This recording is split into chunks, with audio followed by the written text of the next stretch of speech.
Hi, this is Miss Ruth, and today's lesson is on tying knots. Knot tying has been around for thousands of years. People have used all kinds of materials for rope, plant fibers, and they've used knots to help them, like to tie up a boat so that it doesn't float away, or to tie something together so that you can create a shelter. Knots can also be used for artistic purposes. So there are some knots that are just for decoration. They're really beautiful to look at. So we're going to use some knots today that can be really helpful for you. And the first one is the overhand knot. So I have my knot booklet with the 3 types of knots that we'll tie and a length of rope. Now the overhand knot, as you can see, starts with a loop, and then the end goes through the hole and you pull. So the ends are called, this is a bite. Spelled a little differently than that kind of bite. So I'll make a loop, and then this one will come through. And if it looks like a pretzel, then you know you've done it right. And pull.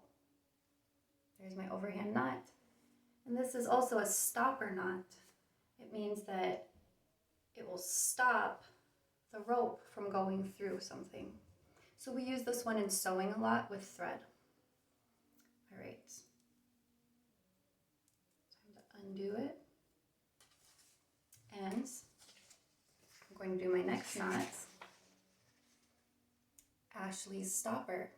Ashley is a person, I believe Ashley is the last name of the person, who designed and came up with some different types of knots and also wrote one of the first books on knots. So this is a special knot that he designed. Let's take a look. All right, so the first thing that I want to do is make a loop. Put this on this side. So I have a loop, and this goes over. Now the bite will come up through this hole. So that's similar to the overhand, right? But instead of pulling it tight now, I'm going to go back through this right here. And then when I've got that, oops, it has to go over this.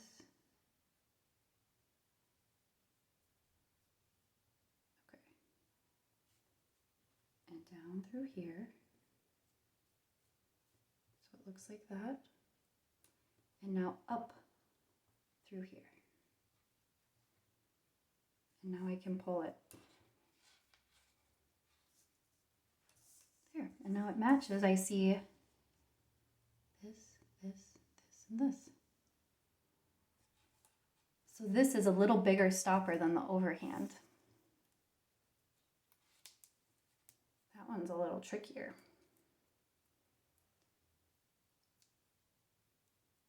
And this is really strengthens my fingers to work out these knots.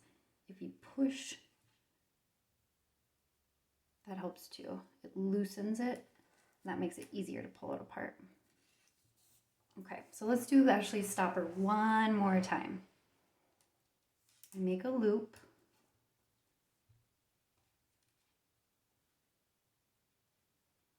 Now, this is going to go under this one and under this one. So we'll go under both and then down through this hole there.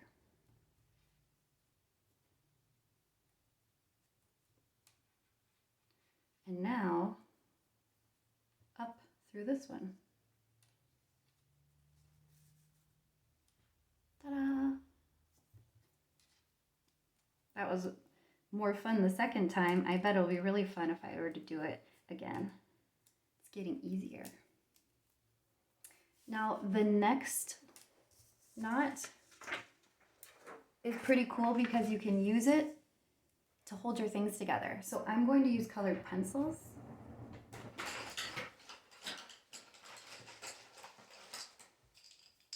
And this is a constrictor knot. Think about the snake, the boa constrictor. It squeezes its prey. And that's what constrict means. It means to squeeze. So I'm going to use this knot to constrict and then hold these pencils together. All right, step one.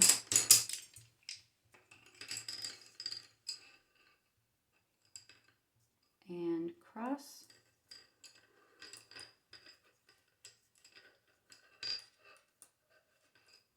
Like that. Step two. This one goes under and then comes over this one. And now I go under the part where the two parts of the rope cross. And from there, pull.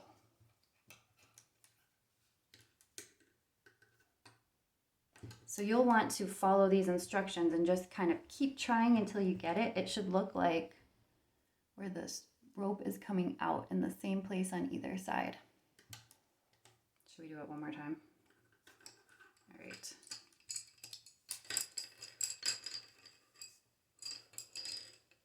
And if you want to try it first with something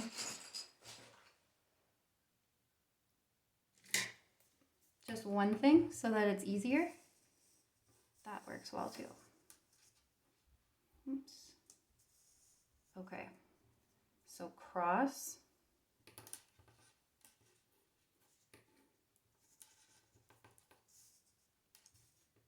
And you see this side is on top.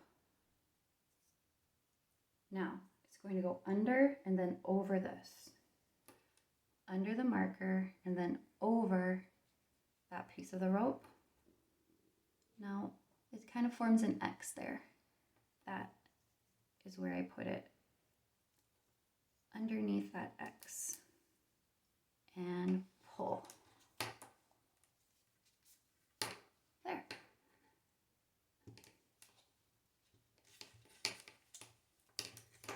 All right. There are many different types of knots, and kind of like origami, it's fun to do all the different knots and kind of explore, but they also have really practical purposes. So when you're outside, if you're making something in your backyard, that might be a place where you can apply some of these skills. We use ropes in all sorts of outdoor stuff like rock climbing, sailing, boating in general. You need to know a lot of knots. And even fishing, although with fishing, you're tying with fishing line, which is really small. So it's good to start first with thicker rope. All right, I hope you have fun with knot tying, and you can check out this page too, www.netknots.com. They have tons of different knots and step-by-step videos that will show you each part. It makes it really clear and easy to try. Okay, have fun. Bye.